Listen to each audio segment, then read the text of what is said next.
Hi everybody. If you experience procrastination, low motivation, or you feel that you are not living in purpose or in your mission, you're going to want to watch this video.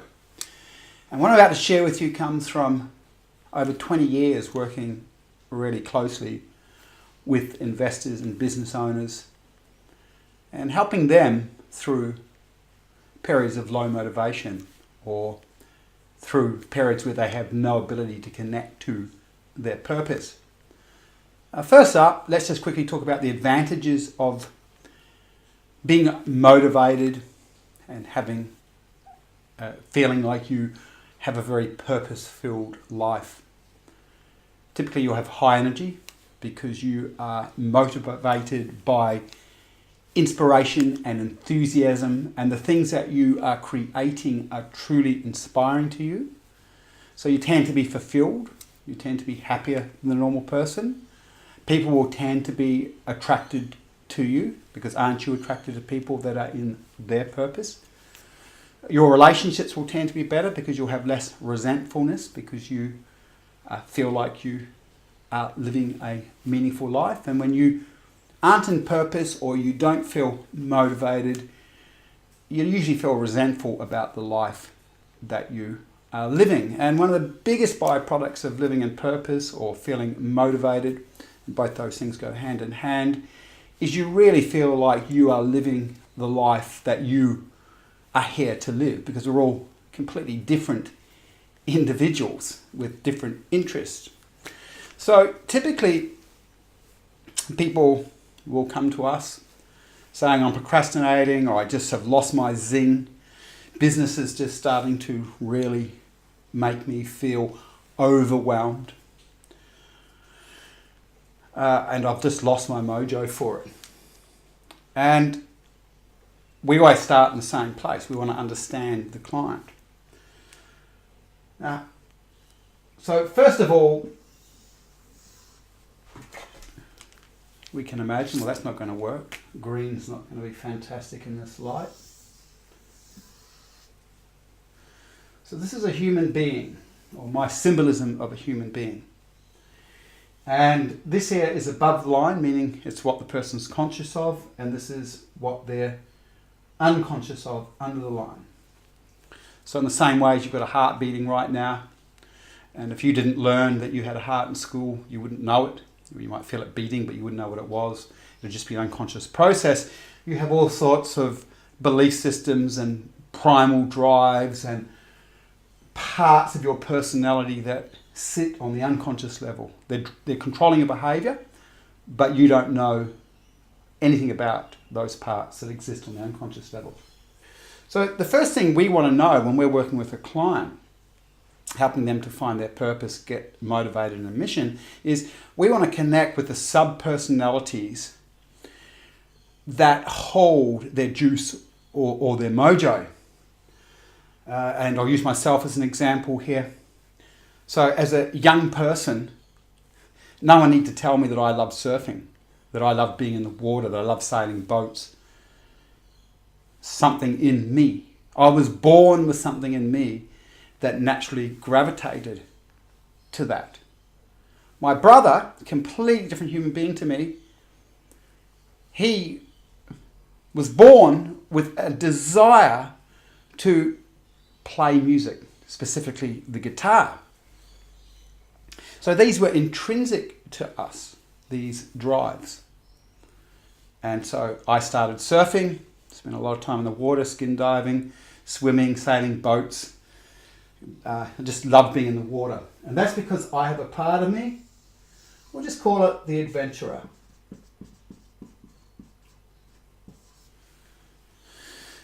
My brother has a part of him, I don't know what you'd call it, it's his musician, I suppose, part of him. I'll leave that off there because I'm going to map myself out here. And that musician part of him makes up his personality. And so, actually I'll put it here, musician. So when he plays music, he feels alive, excited and inspired. When I go surfing, I feel alive, excited and inspired. My feelings tell me that this part of me, when it's fulfilled, that I feel good, is meaningful. It adds juice to my life. It adds meaning to my life. And I'll map out a couple more here. I have an entrepreneur.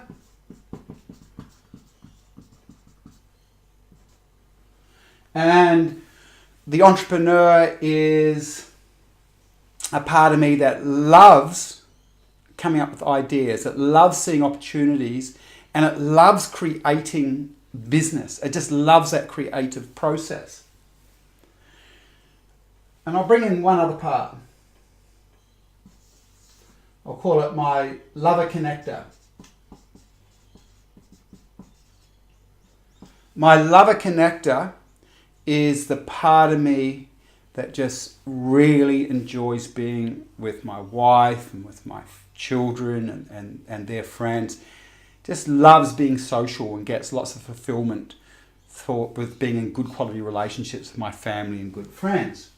So I learned at an early age that if I base my life on these three things, my entrepreneur builds businesses that give me the free time to go surfing, give me the money to go traveling overseas, surfing with my family, give me a lot of time, money in the free time to spend a lot of time with my family and work on our relationships. I actively work on improving all my primary relationships with my family members.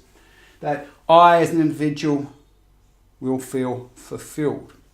And this comes to the first point in identifying purpose. The first thing is you must get connected to the parts in you, what we call the subpersonalities, that make up your personality, that hold your interests, that hold meaning, that when fulfilled, help you feel alive and excited. Now you think this might be easy to do, but it's not. Not for most people. Because for most people, your own personality structure, your own ego structure, for the most part, especially the older you get, it doesn't want you to really connect with the parts that hold meaning, that hold your mojo, that hold your juice. And the reason for that is typically any part that you want to access and honor because it brings you fulfillment and motivation will sit opposite either a wounded part or either parts that have now been dominant in your sight, creating a life for you that's not perfect, not wonderful, not alive, not meaningful, but you've chosen it out of function. Okay, so I'll explain what I mean by that. So at an early age, because I was fortunate, I had a really hard upbringing, so I was forced into really good deep inner work at an early age. So I had to learn about all these things and these parts. So as a 19-year-old, I was already starting to work out exactly how I wanted to base my life and build my life based on these parts that brought me meaning. So I was fortunate I had good teachers. So coming back to what I was saying before, if you grew up in a family and everyone in that family conditioned you to be an accountant, as an example, and they kept telling you things like you can't do what you love, you can't follow your passions, and they may not have said that out loud, but the way they lived may have shown you that, okay,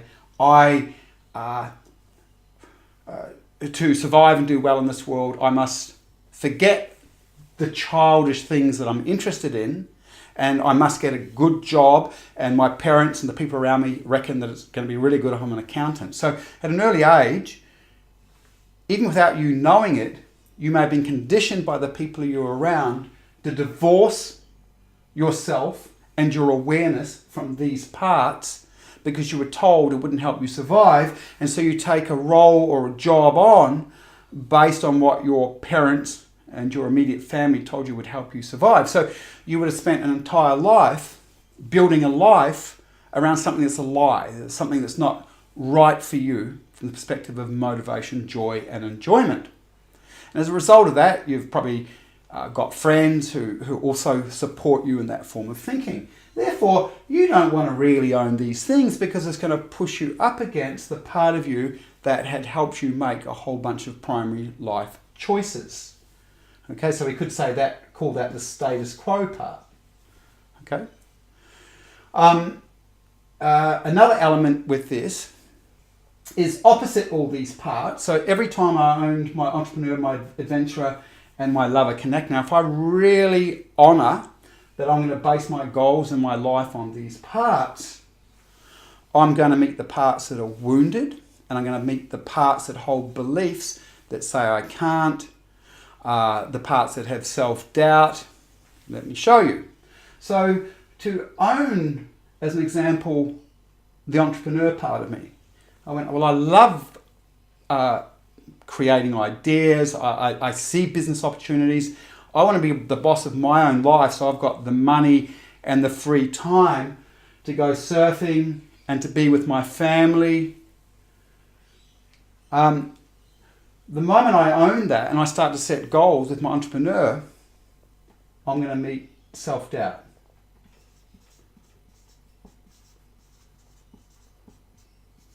So self-doubt may have existed on the unconscious level while you're working in a job that you've done for years because it's in your competency zone.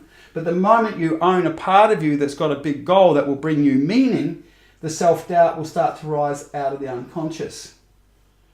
Meaning you'll start to meet it and feel it. And because most people aren't aware, they just start to feel uncomfortable. And they're not really aware of why, because most people don't have high awareness of self. And so as this starts to come out of the unconscious, they'll find another part of them talking themselves out of following these things, because these things, these parts that hold our purpose and joy, trigger off the unconscious elements that have, as I said, beliefs that say we can't achieve based on these parts. Typically, these things here, if you're in your purpose, they're going to make you stand out. So any part of you that wants to hide, any part of you that's afraid of failing, any part of you that's afraid of success. We also see what we call role identities here. Like you might have a role or a concept. If you grew up in a working class family, your sense of self will all be about trading time for money, and I can only have X amount of money because that's all we get in the working class. Now you could have left the working class 30 years ago as an example. But here you are now setting big goals. You'll find out of the unconscious will become a working class sense of self part that will get triggered. So what happens, of course, with all these patterns is the psyche learns not to own what it really, really wants. The ego learns not to own what it really, really wants from these parts that hold your juice, mojo, and your life purpose. Because when you own it, you'll feel uncomfortable because you'll meet parts from the unconscious that you don't when you stay in a competency zone. When you stay in a competency zone is where you feel competent, and that equals a comfort zone. This is why when clients come to us and go, well, I don't really know what I really want to do. I don't know what I really, really love. It's never true. Never true. They don't consciously mean to lie, but it just means that other parts of the psyche are saying, do not own. I'm going to do anything not to allow this person to own any of these parts, because I'll feel really threatened because I'm going to have to feel and meet the parts that come up out of the unconscious. So this is the same I said today with procrastination. Procrastination happens. People procrastinate because they might start to own some of the goals of these parts. And then these things start to come up and they don't really want to meet them. They don't want to really feel them. They haven't developed a lot of self-mastery or inner awareness skills. So their procrastinator kicks off so they can avoid this and slow down taking steps towards their goals. By the way, if you are interested in this information, or you yourself want to get right on target and start living from your purpose and mission, make sure you join me in the Whole Brain Wealth course, where I tell you how to actually work with these parts and how to start to observe, and I give you a whole bunch of inner work practices that help you get in purpose, mission, and get focused on building the wealth that you want so you can live the life that matters to you. And you probably can get this from me. Building wealth for wealth's sake is not that exciting to me. But if you can build wealth based on purpose, man, that's creating a pretty amazing lifestyle. And you're becoming powerful as you do it, because as you own these different parts and you start to move into the challenge of creating from the parts that hold your purpose, meaning, and mojo, by default, you have to rewire or reprogram or transcend the parts of you that don't believe that you deserve it, or don't believe you have the competency to achieve it, or just don't believe that that can be a possible outcome for you. You must move through and transform those parts. So not only are you creating a really good life for yourself by doing this, but you're also evolving as a human being past old stuck patterns. And in the Whole Brain Wealth course, that's what I teach you exactly how to do. Actually, with the latest science, it's pretty amazing what's we've learned about transformation and change now, because of the great research that's being done by leading scientists all over the world around how this thing works, this whole body-mind complex. But regardless, I hope you got a lot out of this video, and keep up the good work. Keep growing, keep evolving, keep moving, and keep inspired by staying connected to your purpose and your mojo. Till next time, see ya.